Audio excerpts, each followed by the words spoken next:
Pozdrav ljudi, evo nas uživo, čekamo Šimu da dođe koju minuticu. Pozdrav Anita, prva sudionica live-a. Bok ljudi, evo vidim stižete već u velikom broju. Pričekat ćemo malo koju minuticu da se skupite, evo i Šime je stigao, tu smo.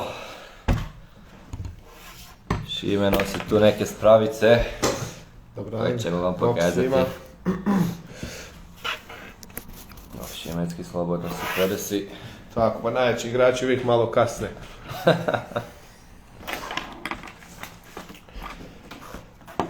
Bok Vijeko. Vijeko, hvata hobotnice. Dobro je, punimo se, evo ekipica još minuta, dvije da se skupite.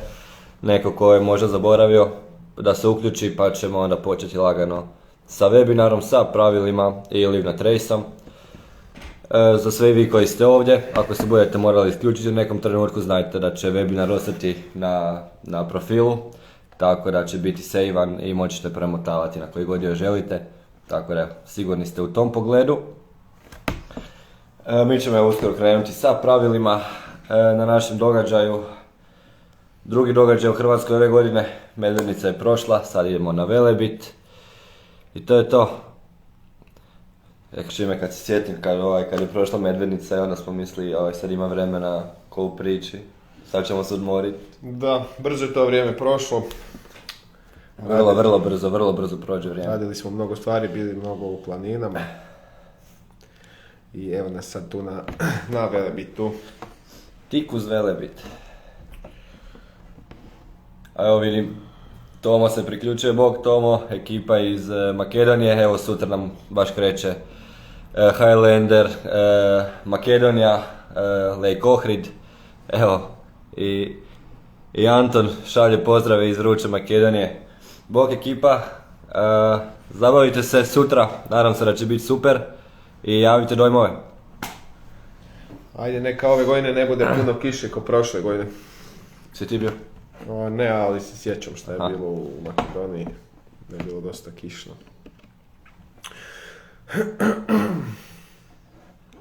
Pozdrav Vedrane. Pa evo, prošli smo to nekakav uvod, pozdravili smo ekipu, najavili smo Makedoniju. Mislim da možemo lagano početi sa našim webinarom. Ja se ispričavam ako ću malo kašljati ili nešto, malo sam se prehladio. Da ne mislite da radim nekakve čudne glasove. Ok, možemo krenuti lagano. Šime će započeti naših 10-11 božjih zapovjedi Highlandera. Pa evo Šime. Pa ajde, ja bih uvijek kad kažemo pravila, to se više manje odnosi između ostalog odnosi na obaveznu opremu. Pa idemo to još ponoviti. Mislim, tu obaveznu opremu već možete vidjeti na stranicama na internetu, na webu. Može vam to već netko i ptice sa grane šapnut, stalno ih ponavljamo. Pa proći ćemo kroz kroz to gdje ćete spavat, kako ćete uzimati žigove na kontrolnim točkama i tako dalje. Ajde, idemo krenuti od obavezne opreme.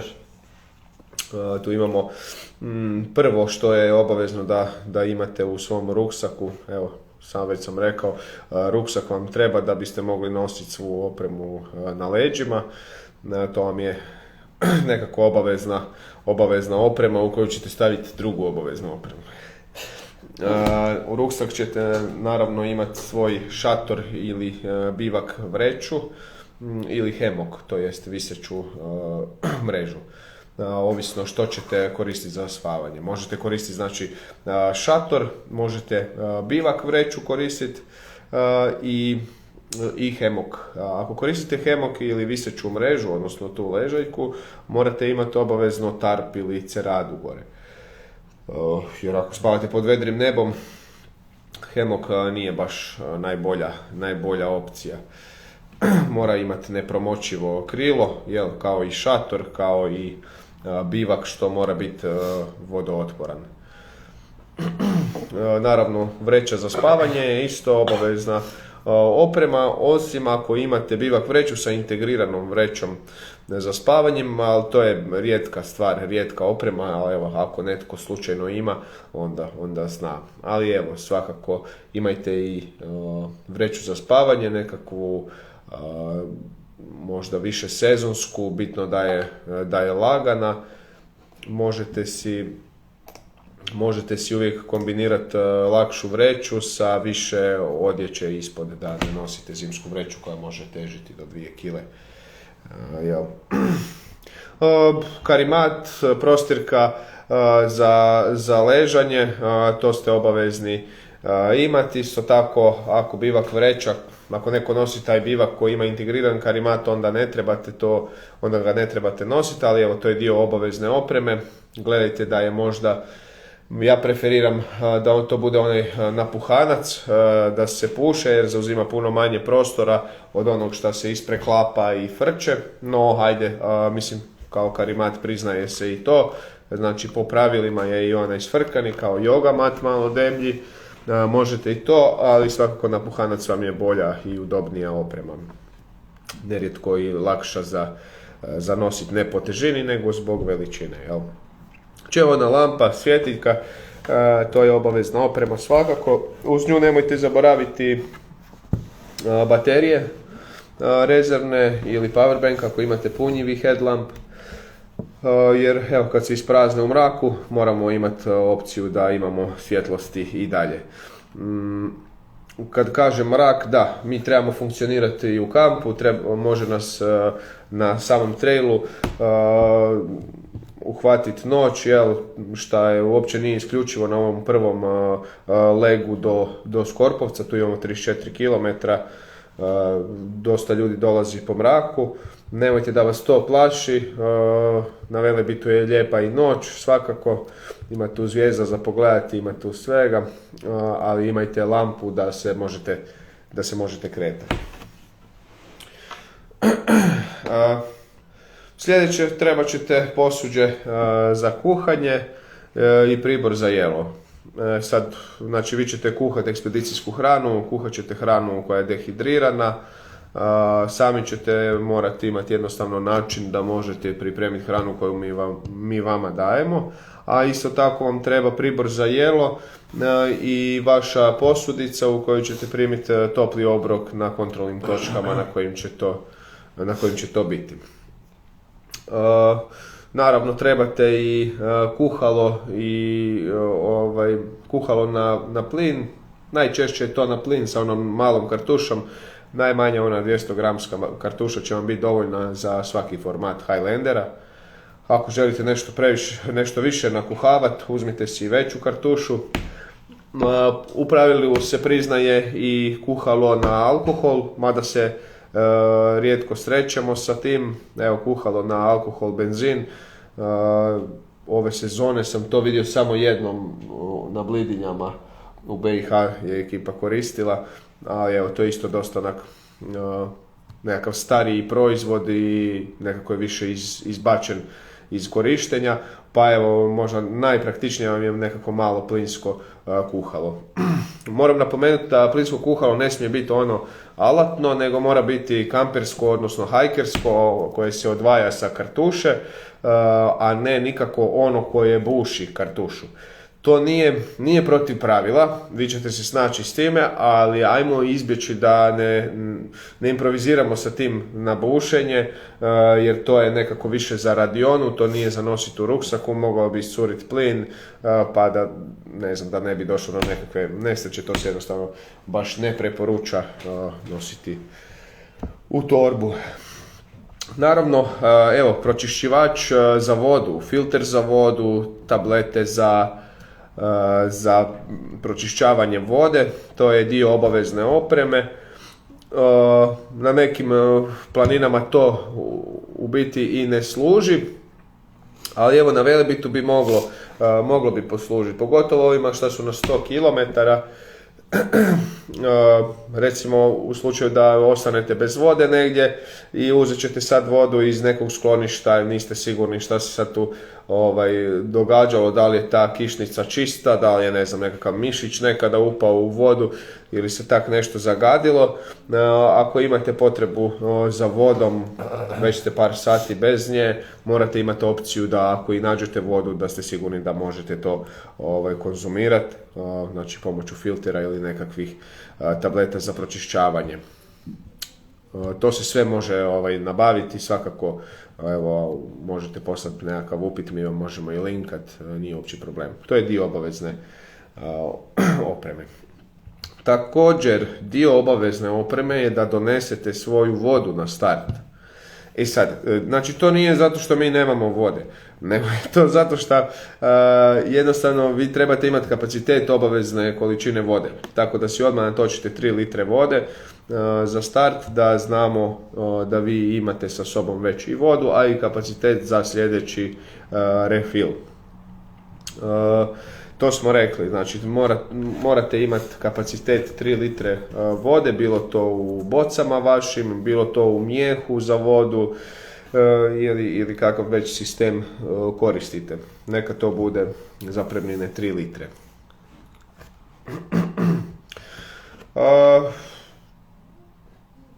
Tako, topla odjeća, što znači nekakav večernji setup kad stanete, topla odjeća i obuća prilagođena terenu i uvjetima.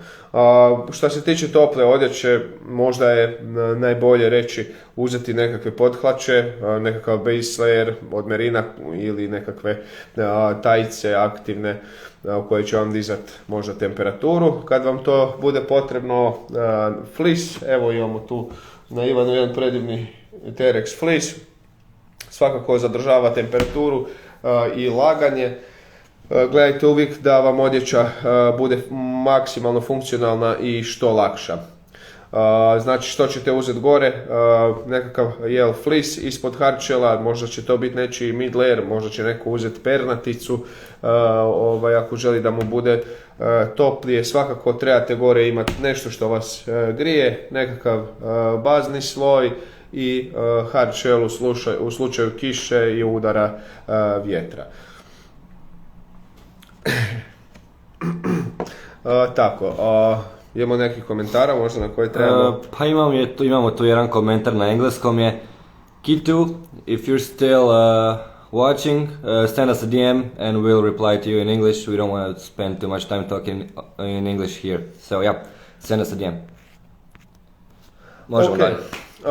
Idemo na gojzerice ili trail runnerice. Znači priznaje se u pravilu oboje, vi imate pravo izbora što ćete nositi, ali svakako obuća treba biti prilagođena planinskom terenu, mora biti, ako su trail runnerice, neka to bude pravi džon za teren, neka one imaju nekakve zaštite i tako dalje.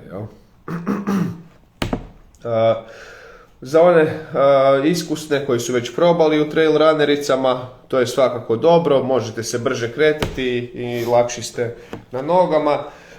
Za one koji još nisu iskusili trail runnerice ili ni ne žele, svakako se preporuča gojzerica koja drži čvrsto gležanj, jer kad iskrenete nogu, u slučaju da dođe do iskretanja noge na terenu, vi imate 10-15 kila na leđima, to je sasvim neka druga stvar od onoga kada to imate kad se to dogodi bez torbe. Jel?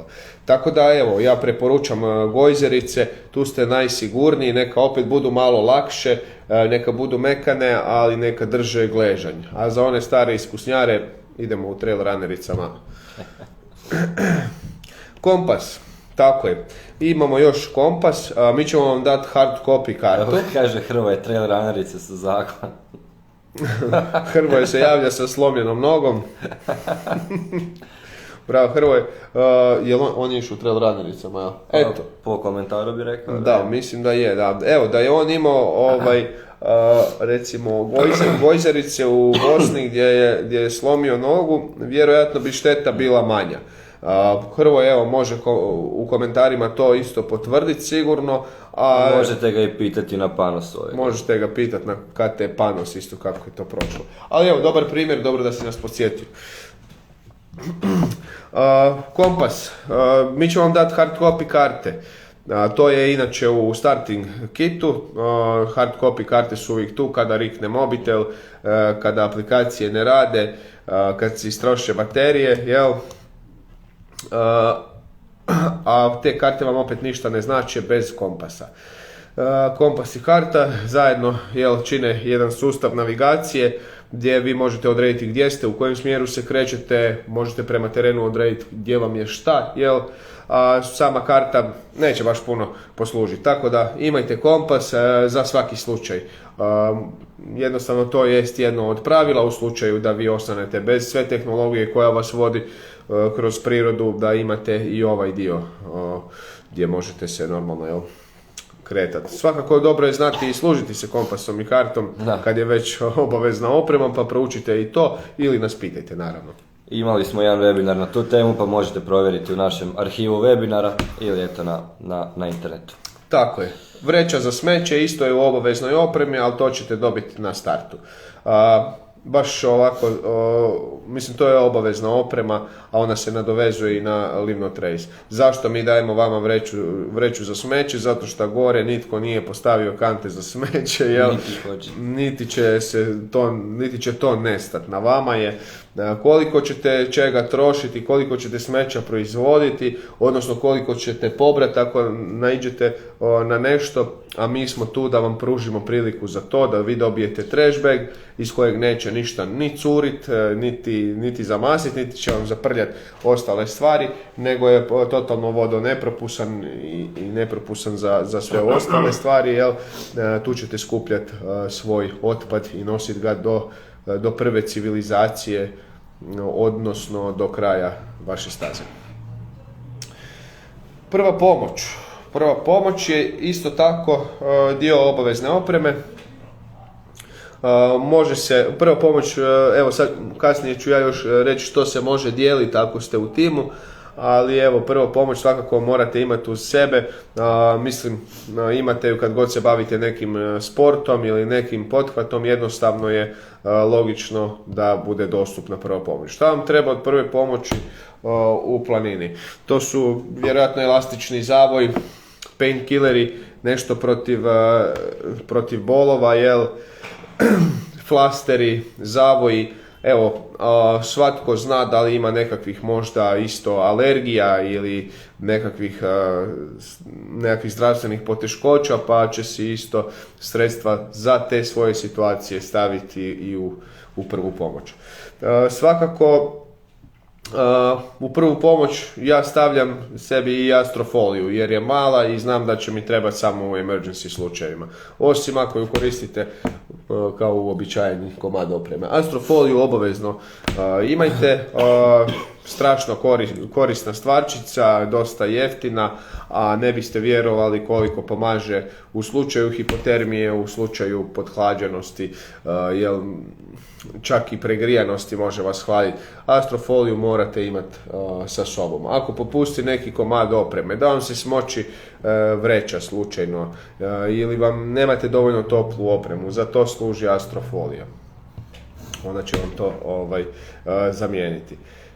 Sad, spomenuli smo tu više komada opreme, svakakve, imate i checklistu sa još preporukama opreme koju biste mogli ponijeti, ali evo, vjerujte, pogledajte zapravo što trebate nositi, da ne nosite previše. Bolje vam je možda da zaboravite neke stvari iz te checkliste, a ne zaboravite ovo iz obavezne opreme.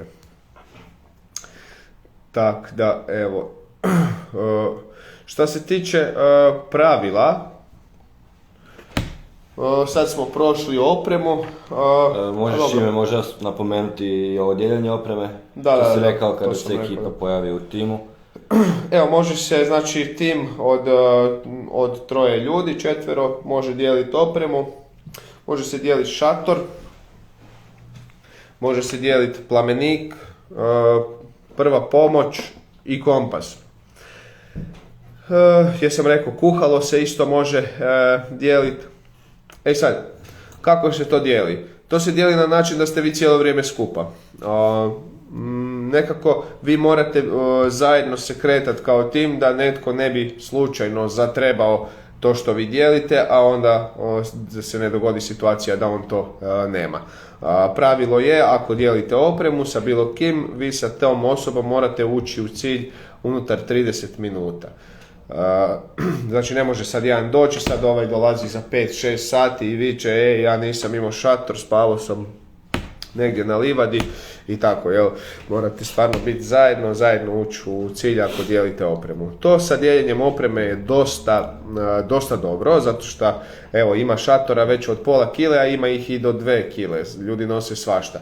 Sad ako dijelite šatora imate malo teži, pa kod jednog stavite u torbu krila i platno, kod drugog šipke i onda si podijelite tu težinu, a opet zajedno kad se sklopite imate kuću, jel?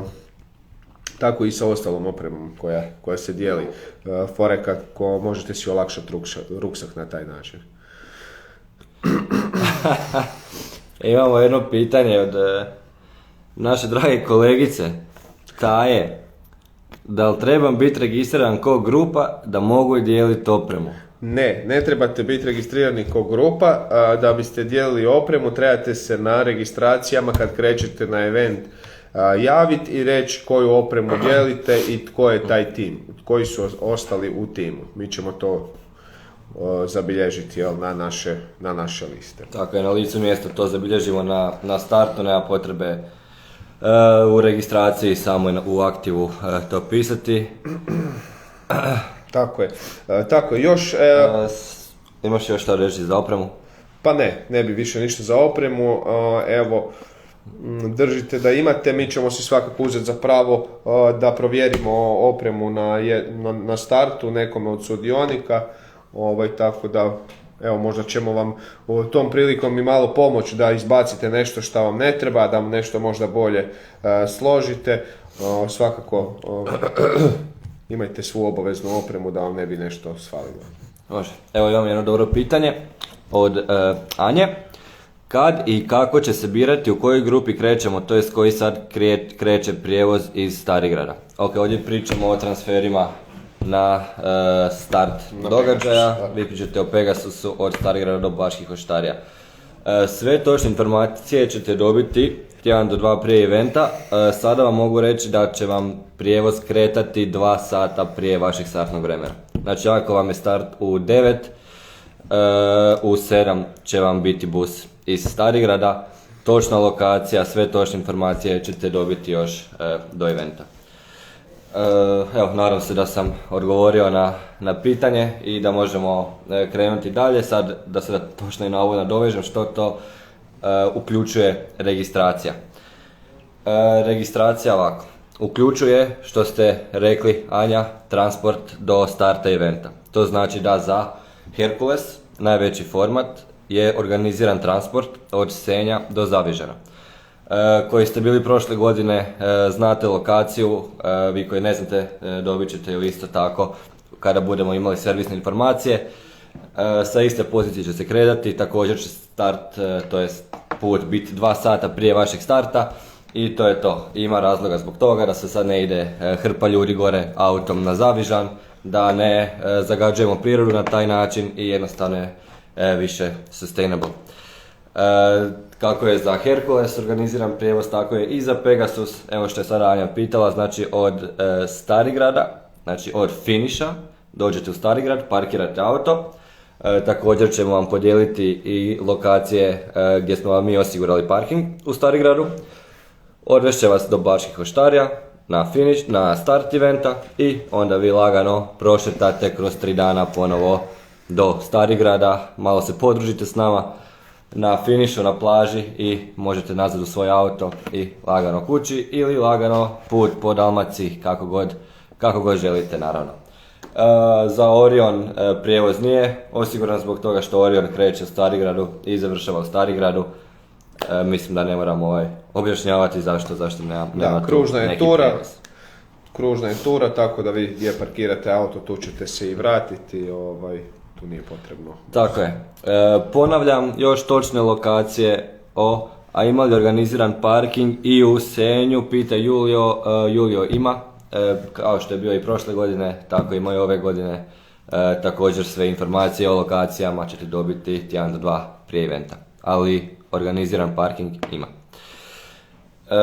Što još ide u vašu registraciju? Dežurstvo HGSS-a i to 2 tima HGSS-a, znači imamo naše prijatelje iz HGSS-a iz Zadra i HGSS stanice Gospić. Pošto je to naš event je tako dosta rasprostranjen kroz Velebit, tako imamo i 2 ekipe HGSS-a koje su sa nama uvijek u komunikaciji kako bi svi bili osigurani maksimalno.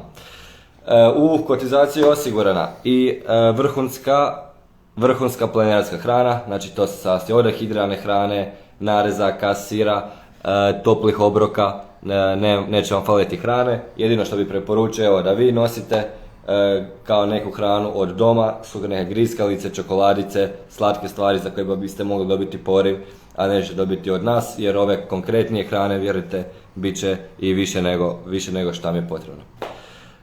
Ne želimo naravno da nam sudionici ostanu gladni na planini.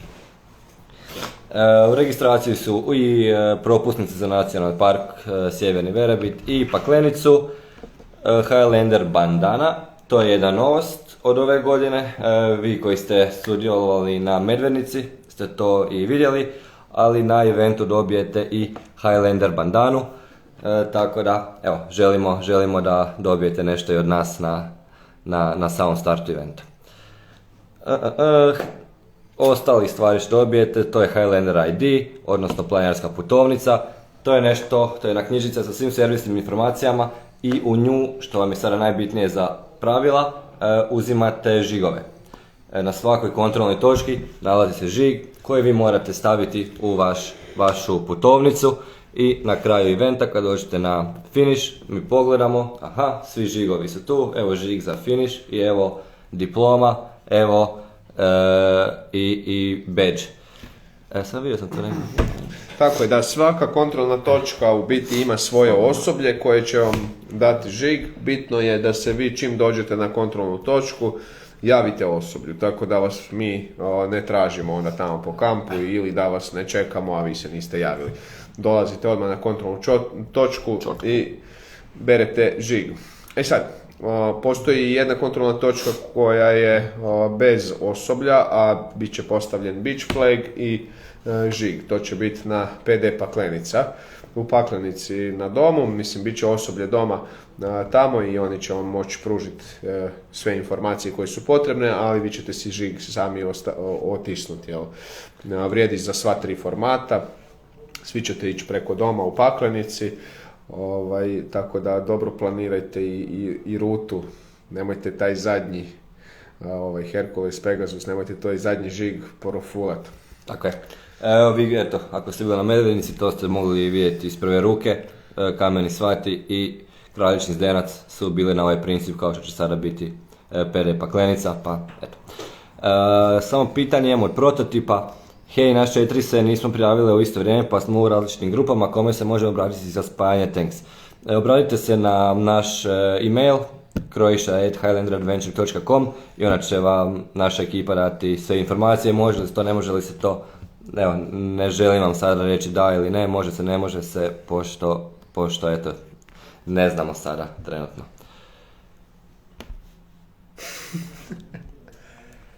Evo imamo i update od Hrvoja, Bik se mora spomenuti svaki webinar, Bika nema na Skorpovcu, ali je prva Donja Livada puna košnica i pčela, pa gledajte izbjeći postavljanje šatora tamo.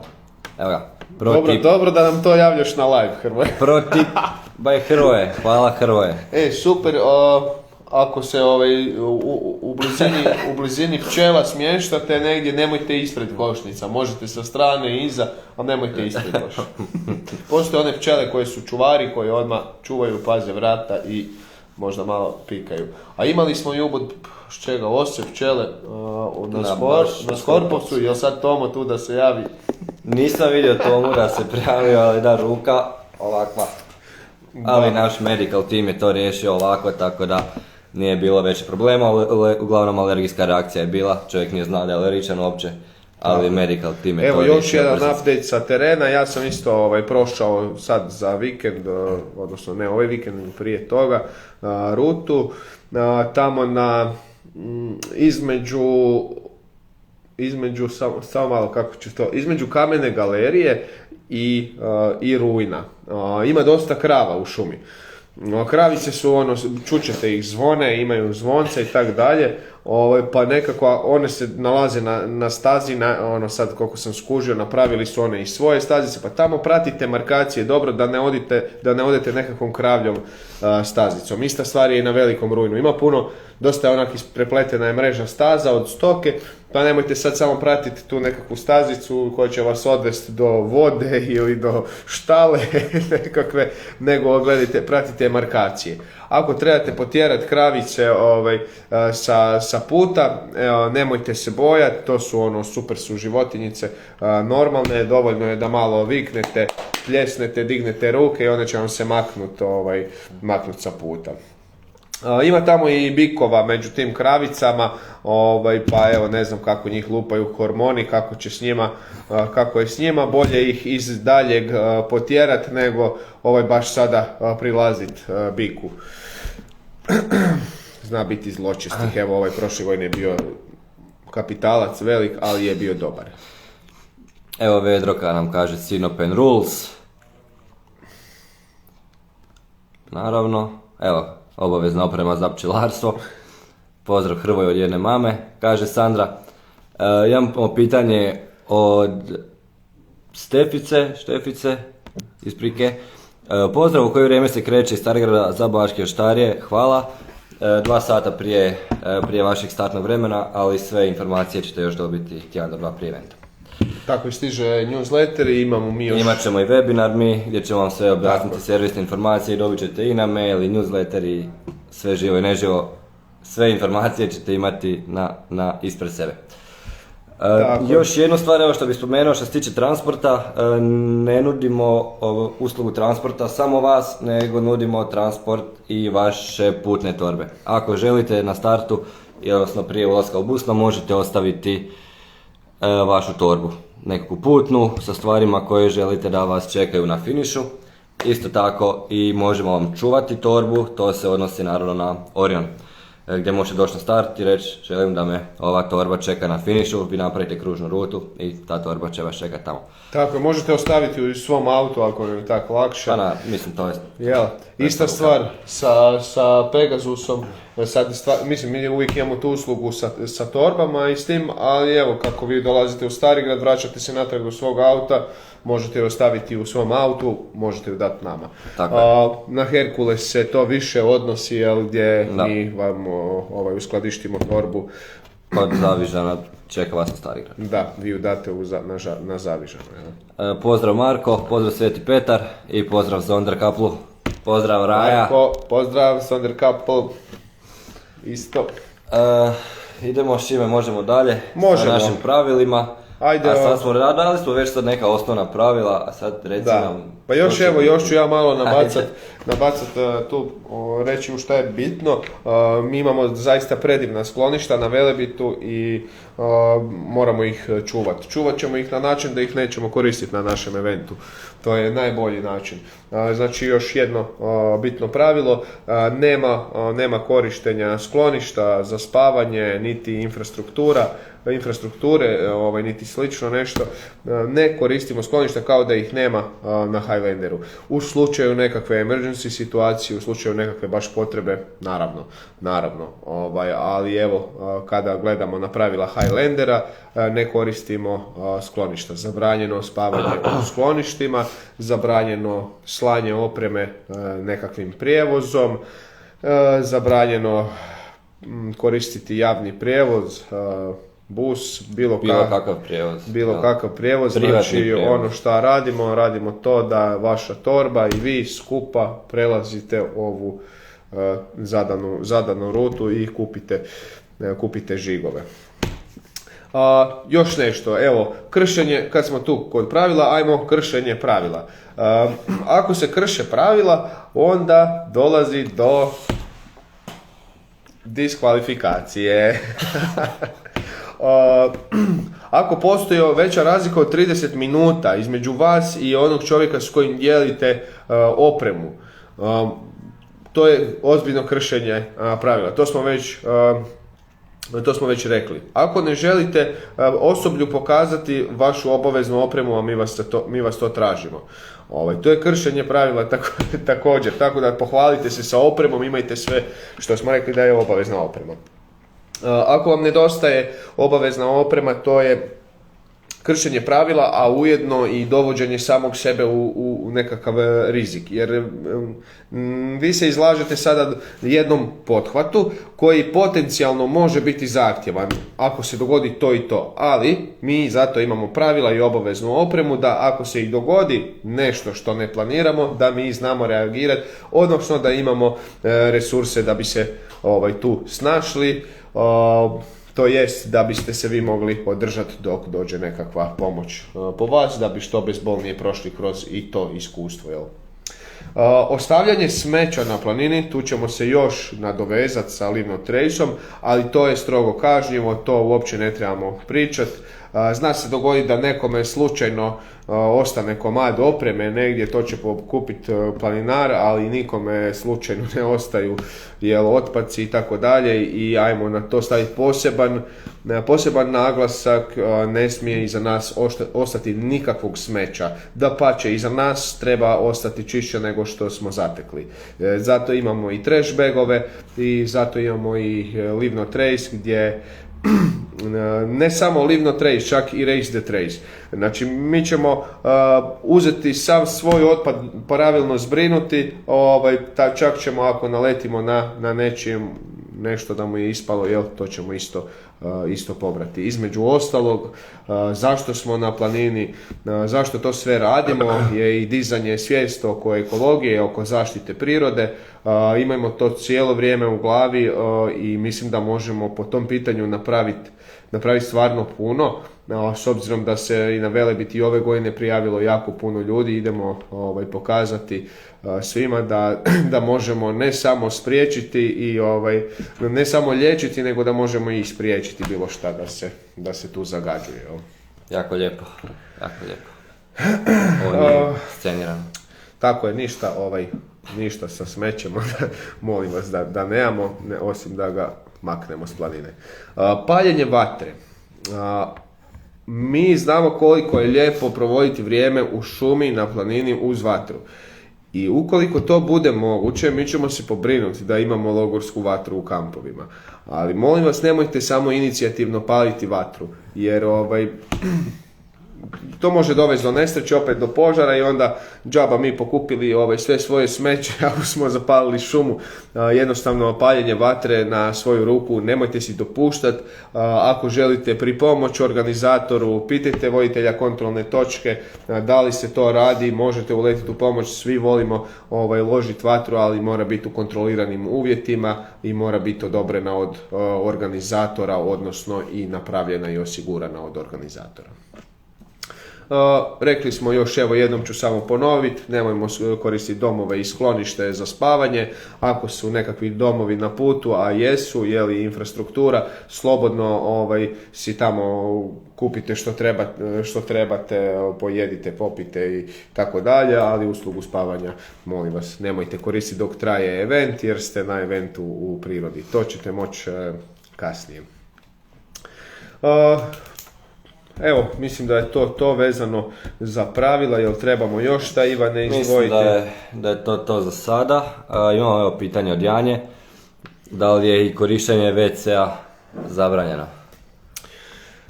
Korištenje WC-a u planinarskoj infrastrukturi jest, da, zabranjeno što se tiče opet skloništa i domova. Evo, negdje na Velebitu ima onih vanjskih WC-a i to, ako to koristite, molim vas, budite maksimalno odgovorni. Ali evo, znamo i taj dio, kako mi Highlanderi idemo na WC, daleko i u šumu, pa to jako lijepo sakrijemo. Koristimo samo biorazgradive higijenske pribore. Evo Šime, mislimo kad radimo live-ove da smo dobili prvi ovako malo troll komentar. Lil mrtvi. Često bacamo otpad po brdima i planinama tipa akumulatori prazni gume traktorski itd. Vi bi mogli znati gdje to sanirati, a da nitko ne vidi. Hvala ti Šime. To je jedan moj prijatelj iz Karlovca. Aha. Zašto se uopće ne čudim? Ni najmanje. Gledam, ko je ovaj lik sad? Pitam za frenda. Bravo Šime, evo, ovo je moj prijatelj koji nerijetko i sudjeluje u eko akcijama, pa se voli ovako malo se ovako zezat. Hvala ti za to, gledajte, ovako te sve gume i sve što imamo razbacano, možemo pobrati, neće stati u trash bagove, ali javite se logističkom timu, pa ćemo u nekakav kombi natrpati ako to nađete i naletite. A ove Šime što tu razbacuje gume i akumulatore laže. Ne znam, hrana, voda, ekipa, što bi još tu spomenuli, Šime je većinom tu sve i rekao. Eventualno bi samo još rekao da morate biti jako oprezni što se tiče hrane i toplih obroka, da imate svoju posudu i svoj pribor za jelo, da nećete dobiti uz topli obrok i nekakav tanjur i kašiku itd. I voda, da na svakoj kontrolnoj točki znači dobivate vodu, ali vodu uzimajte u radnom vremenu kontrolne točke, kada osoblje radi, a ne recimo u 4 ujutro, kada nema nikoga. Šime, imamo tu još? Evo, već smo se malo dotakli i Livno Trace i Race the Trace. Evo, veliko jedno srce za ove gume i akumulatore. Ljudi, idemo se maksimalno pobrinuti da nemamo puno tog materijala što stvara smeće. Ajmo pogledati da svu higijenu koju koristimo u planini da bude biorazgradiva. Da jednostavno to ne trune 500 godina, nego da bude već za prvih par kiša da se razgradi, jel? Imamo znači biorazgradivi toaletni papir, biorazgradive maramice, biorazgradive sapune, deterđente, što god od toga mislite da ćete koristiti, make sure da je to biorazgradivo, da ne štetimo prirodi, jel? Isto tako, plastiku jednokratno probat ćemo izbjeći, mi u produkciji ćemo probati izbjeći što više možemo. Probajte i vi to napraviti da jednostavno ne podržavamo takvu industriju koja nam stvara problem sa smećem. Imamo jedno pitanje od Bogdana. Da li dobimo u ponudi hrane i kavu? Da, kava je uključena. Pa evo, znalo se dogoditi da na nekim događajima nije bilo možda dovoljno kave jer smo i procijenili ok, ova publika nam treba čaj više nego kavu, ali evo, na Velebitu nikad nije kave svalilo, pa pobrinut ćemo se da i ovaj put bude isto tako. Evo, Ninocka, oni se danas prijavili, let's go team. Culinary postcards, može preporuka brendova ili dućana gdje možemo nabaviti sve to biorazgradivo što nam treba. Mi ne smijemo baš dućane sad tu reklamirati niti brendove, ali možete pitati na neki privat, poslaćemo vam. Imate doslovno dućane koji prodaju u kozmetiku u širokom krugu. Dućani koji imaju imena po 2 slova i slično. Hodite, kupite. Ima tu i onih, evo, novosti, ne trebate rasjecati četkice na pola pa nositi jednu polovicu da budete lakši, ima već ove rasječene, gotove za uzeti. Ovako, ćemo proći neko vremensko ograničenje na događaju, da i to spomenemo.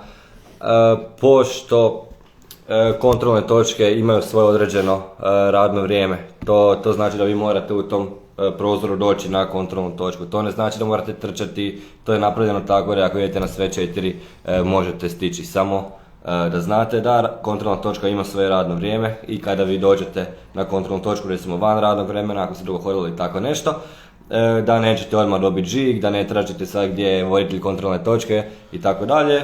Vi stavite šator, ujutro kad se otvori ponovno kontrolna točka, dođete, dobijete žig i sve 5. Radna vremena svih kontrolnih točaka i finiša će vam biti i u vašem ID-u, kao i što je već sada na webu, tako da možete odmah i to stvarno pogledati. Tako je, neka to bude vaša briga, vaš zadatak na eventu da skupite na vrijeme sve žigove.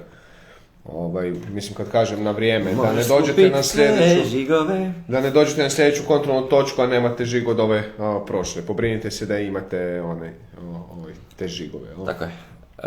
Hoćemo reći koji o našim bubikama? Naravno. Ko vodi bubija na Highlander, nek mu nabavi torbu ili neka nosi njegove resurse. Ako je bubi mali, može nositi njega. Pričamo o psima. Ljudi, mi smo dog friendly event, svakako psi su dobro došli, no budite svjesni da su ti psi na vašu odgovornost. Znači, vaša odgovornost je njihova hrana i voda. Ako je pas veći, snažniji i bolje se kreće po planini, to će vama biti možda lakše jer će nositi svoje stvari u nekakvim bisagama, ako ne, vi ćete to nositi u torbi. Svakako molim vas lijepo da pazite da držite te pse na lajni. Nek bubi bude na lajni da ne napravi 400 km na eventu od 100 km. Jednostavno si poderu šapice, postoji tu rizik od možda nekakve divlje životinje, zmije, Bolje da je taj pas uz vas i na uzici, da vi nekako kontrolirate njegov promet, da ne leta okolo bez veze, posebno u kampu. Bilo bi dobro da je pas pod kontrolom i na uzici, da se da okolo ne kopa po šatorima, ne traži hranu i tako dalje. Znate šta je psima najmilije, jel? Ili nekakav lov, ako je lovački pa ode za mirisom daleko pa ga svi tražimo, ili će krast hranu ljudima. Tako da imajte ga na uzici i ponesite mu Nevenovu mast, vazelinsku kremu ili nekakvu kremu za šapice, da si može svaku večer, da se mogu malo šapice namazati, da ne pucaju na stijeni. Evo imamo pozdrave od Dubravke. Pozdrav Dubravka i odmah komentar dolje od Mirne Bačetić-Janski. Netko bi rekao da su njih dvije prijateljice. Kaže Mirna, pozdrav Highlanderi, uživajte na trailu i vidimo se i družimo na kontrolnoj točki Veliko Rujno.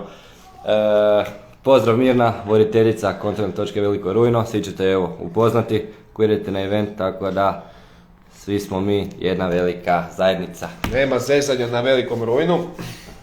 Vojni režim na Rujnu, pazite se. Evo, tako spomenuli smo malo i vaše pse, nadam se da vam je sve jasno, pitajte ako bi ima bilo šta nejasno, ali evo, još ću vam spomenuti jednu od novina što nekako želimo uvesti, želimo uvesti na Highlander zbog vas, da vama bude zanimljivije, da malo dignemo sigurnost na samom eventu. Evo, svi mi imamo nekakve igračkice, toki-vokije. To nije ništa obavezno, ali evo, trend je da planinari sve više nose radiovezu na svoje ture, kako ne bi morali vikat, kako bi se čuli sa ovim iza koji je 15 metara iza, ili kako bi se čuli sa nekom drugom grupom, razmjenjivali informacije, a u to imali nekakvu, tako imali i uporište u sigurnosti i tako dalje. Pa evo, mi isto kad idemo u planine, idemo u većim grupama, jednostavno je lakše kad vam je tu na torbi radio veza, stisnete, kažete šta trebate, svi vas čuju, makar to bila informacija, pazite, skliska stijena ili traženje nekog resursa od nekoga tamo iza, bilo šta, opet je korisno, malo diže i moral i tu društvenu stvar i socijaliziranje na planini, pogotovo ako uletite još nekome u signal ili ako imate neku ekipu na nekakvoj drugoj turi ili 10-15 km ispred vas ili iza vas, ako možete uspostaviti kontakt, korisno je. Ono što ćemo mi napraviti je ponudit ćemo posebnu frekvenciju koja će biti za vas koji imate svoje uređaje i želite ih koristiti na Highlanderu. Poslat ćemo u newsletteru frekvenciju, kanale na kojima se možete čuti i za šta. Sada, to su najviše uređaji sa dometom 5 do 10 km, ne baš puno više, osim ako ima neke bolje, ko šta je recimo on ima malo jači domet, može se čak i antena staviti jača pa ima još jači domet. Jednostavno ideja je da se čujete sa ljudima na stazi, da dijelite informacije između sebe. Prilično to može biti i zabavno, a može biti i korisno. A ako imate kontakt sa nekim ljudima na stazi, vi se možete razmijeniti lokacije gdje je ko, je li netko ispred vas, je li netko iza vas. U slučaju da se nekome od vas koji ste na vezi ili nekome u blizini nešto dogodi, to će automatski moći ta informacija biti proslijeđena naprijed ili nazad i tako će lakše isto doći do organizatora. To je taj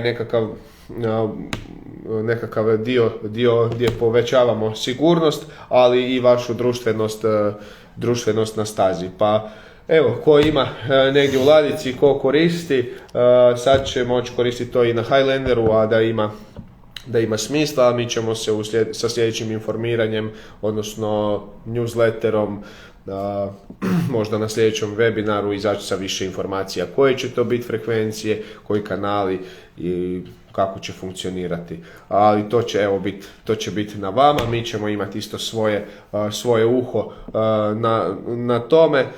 Za svaki slučaj pokušat ćemo to osigurati našim kontrolnim točkama. Nekako ne oslanjamo se na to kao na nekakav način gdje ćete vi nas moći dobiti odmah ili bilo šta takoga, nego na vašu stvar gdje vi možete komunicirati na stazi i reći evo ja sam tu sad, ovdje se odvalila stijena, 4 medvjeda plešu kolo na njoj, dođite vidjeti ljudi ako ste blizu ili tako nešto.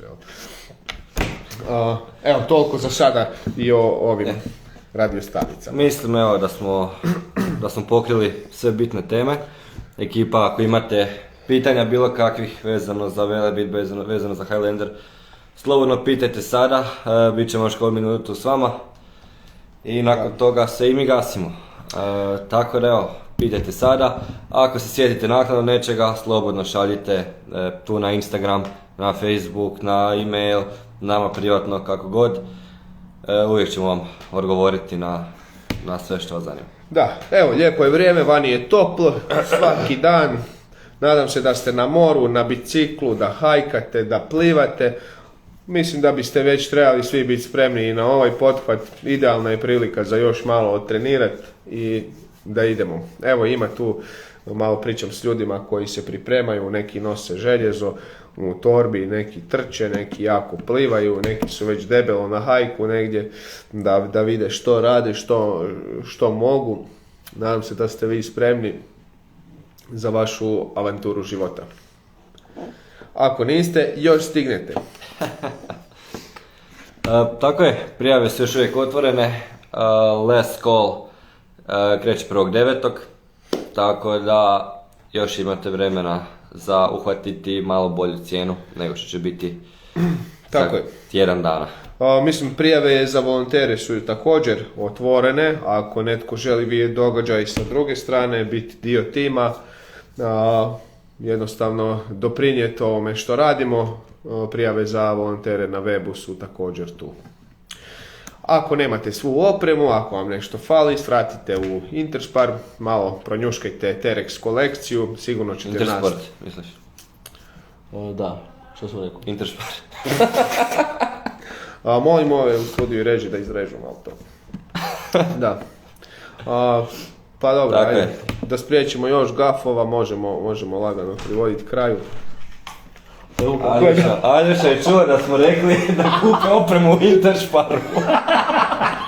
Slušajte, ajde, uživajte. Taman smo mislili da Aljoša ne gleda, evo.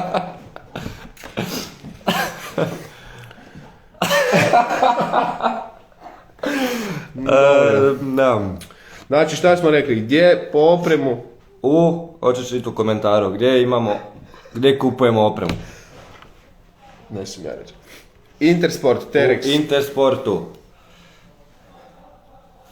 Uzimamo Adidas Terex i čujemo gromoglasne smjehove iz prostorija pokraj nas. Bojim se izaći iz ovog prostorija.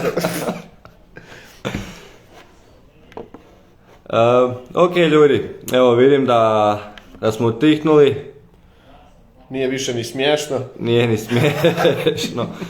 Tako da, evo, vidjet ćemo se sada malo češće do Velebita. Imat ćemo malo učestalije ove webinare, tako da što god vas zanima da ćete moći upitati. Evo ima nekih komentara koje ne smijem ni čitati. Ljudi moji... Nemoj Antone, hladan kroj me pobija. Ko isti si ko ovaj Hrvoje. Ne ljudi, jesam ja Slavonac, čuje se, jesam da, iz Osijeka. Ajmo, idemo. Krenuli smo, evo ga, kažem, sve češće i češće ćemo sada do Velebita imati ovakve webinare sa sve konkretnim i konkretnim informacijama što se tiče samog eventa. Tako da evo, vidimo se vrlo brzo. Ljudi dragi, hvala vam što ste bili s nama po ko zna koji put i vidimo se ponovo. Ćao ljudi. Pozdrav svima. Bok.